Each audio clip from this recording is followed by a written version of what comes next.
ले भाई, मत बता अपनी बात, शादी पे जरूर आना। भाभी जी आप भी चलो। मम्मी देखिए, ये आपको शादी में बुलाना ज़रूर चाहते होंगे, पर हमारी एक मजबूरी थी जिस वजह से हम शादी में बुला नहीं पाए आपको। दरअसल इनके मम्मी पापा हमारी शादी के लिए मान नहीं रहे थे और मैंने भी अपने मम्मी पापा को बड़ी मुश्किल से शादी के लिए मनाया था। और फिर कुछ समय बाद मेरे पापा की तबीयत खराब होने लगी। वो लास्ट स्टेज पर थे और मेरे पापा चाहते थे कि मैं उनकी आंखों के सामने शादी कर लूं, क्योंकि कुछ पता नहीं था वो कब इस दुनिया से चले जाते। और यही हुआ, शादी के अगले दिन ही चल बसे।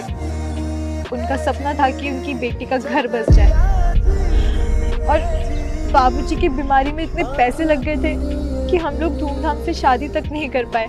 इसीलिए हम आप लोगों को बुला नहीं पाए। और देखिए, आप राजा जी को गलत मत समझिए, ये तो बहुत अच्छे हैं। ये आपको शादी में बुलाना चाहते थे, पर हम ही इनसे मना कर रहे थे क्योंकि आप लोग इतने अमीर हैं, और अगर आप हमारी शादी में आते तो सबको पता चल जाता।